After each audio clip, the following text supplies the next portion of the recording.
Dakar, edición 2019.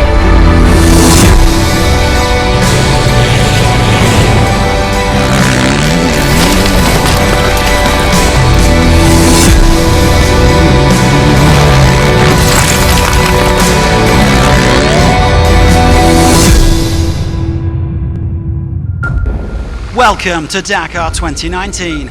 The world's most famous rally is back, and this time, for the first time, it's all happening in one country, 100% Peru, 100% Dakar.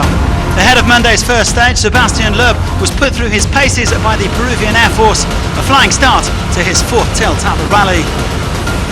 So sit back as we take off on a spectacular 10-day ride through one of the world's most beautiful countries.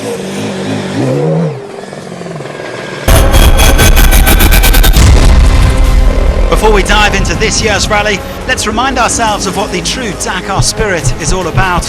Pushing yourself to the limits on an unforgettable human adventure.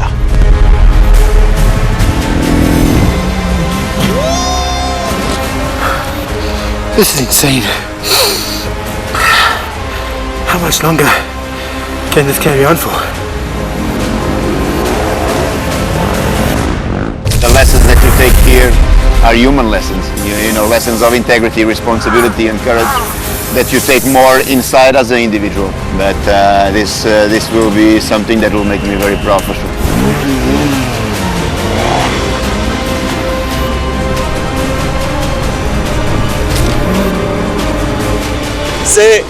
Our team is Cummins. If you have a problem tonight with your bike, come and find us, okay? I love to ride motorcycles, and this is the ultimate adventure for motorcycle riding. I've been told that you're going to crash once, that you're going to have problems with the bike once, you're going to get lost at least once, you know, all these things. It's how you deal with it with rally. I hear my bell, take care of that myself.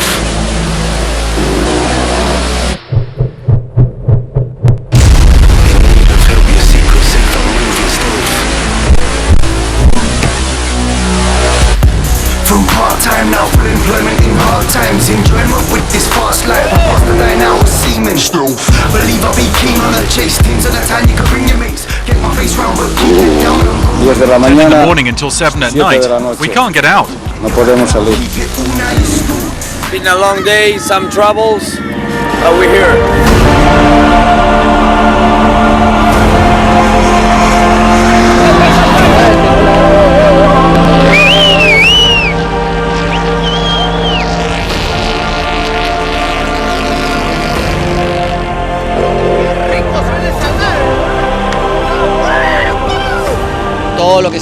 The Dakar represents an extraordinary experience for everyone, and for us friends it's an opportunity to get together. It's a way to live our passion for tourism and motorsport. Por lo que es el turismo y también los motores.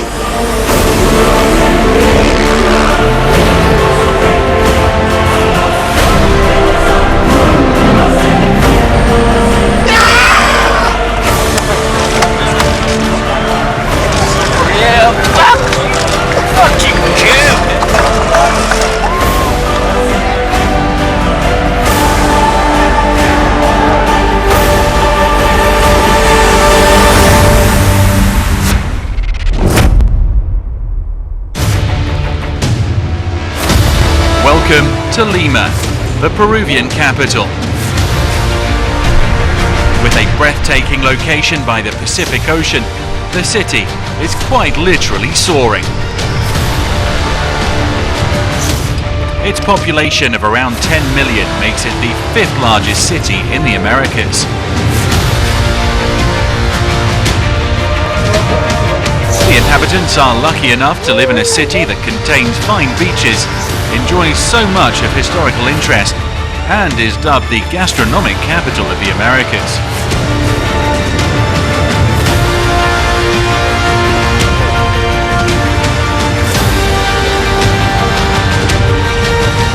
Lima, surfing the wave of being Dakar 2019's departure city.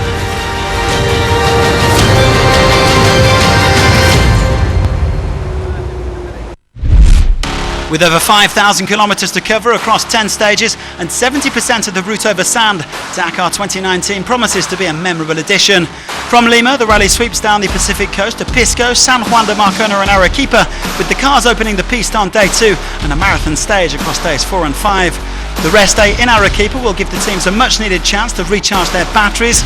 There'll then be loops around San Juan de Marcona and Pisco, while the 25 fastest bikes, cars and trucks will set off first in the Super Ica on stage 8. The Dakar then heads back to the capital, where the winners will be celebrated.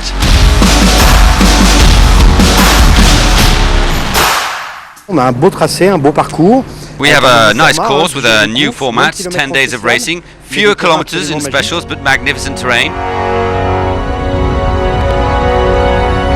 The Peruvian territory has a lot to offer in terms of culture, remarkable places, and we worked with the Environment and Culture Ministries to define zones that are accessible or not. There are prohibited places where we won't go, and in the authorized zones we have defined perimeters where the race can go safely without affecting nearby cultural places. Pour ne pas toucher aux sites culturels qui pourraient être à proximité des environnements de course.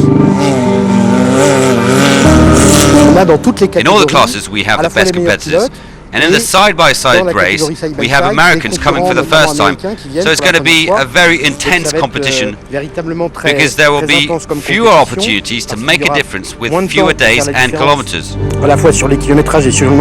can expect a really great competition in every category. We have great participation, and that means that this new format has attracted people. This Peruvian geography interests competitors who wanted to come and compete this year, so yes, it's a magnificent baby.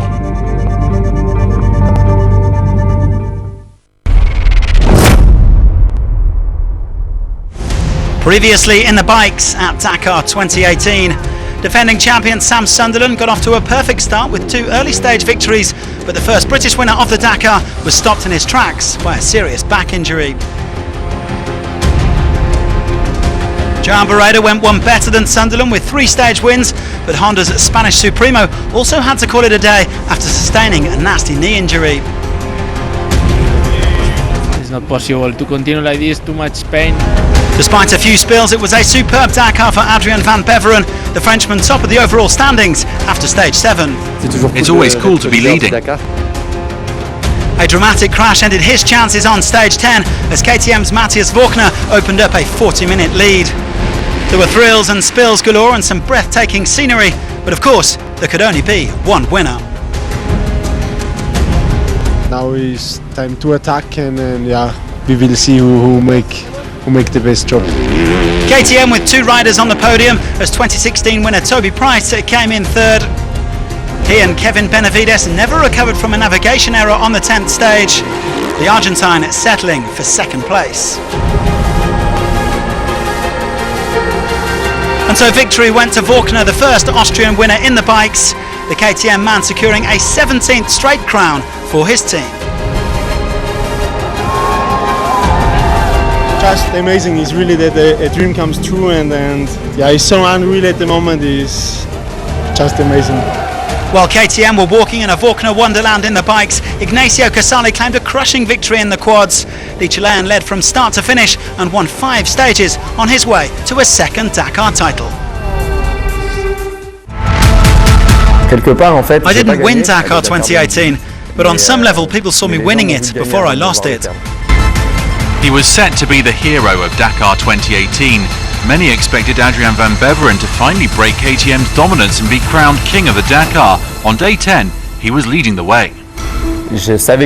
I knew I was doing a great job, but I wasn't really focused on that. I wasn't overconfident. I wasn't trying to push harder or push too much.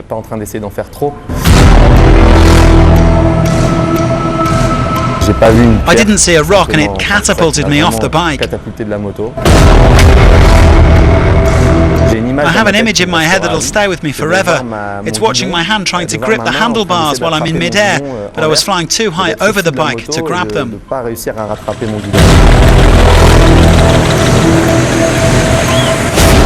I was semi-conscious. The journalist was telling me I was in the lead, that the others had been held up, that everything would be fine, that I just had to take time to recover from my crash. I only realised that I'd crashed when I looked at my number 4 plates with the Dakar logo. I said to myself, I'm on the Dakar, and that's when I realised. At the start I didn't know where I was. When I set off again, my vision started to blur. It was very hazy, to the extent that I couldn't see where I was going. I asked a local to take me to the finish line because my navigation was broken. I had no road book. I was looking for the local who was 5 meters to the left of me. At that point I just remember looking for him. My vision was totally blurred. I couldn't breathe properly, I could taste blood in my mouth, and my back was suddenly very painful. And that was when I realised that it wasn't going to happen.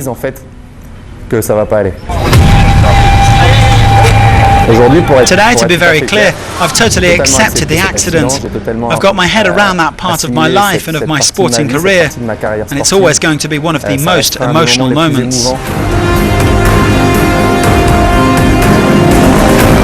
I've been drawing strength from it. I don't know what it'll be like the day I win the Dakar, but the support of the people around me after that accident was amazing, and I want to use that to keep progressing. Everything's fine.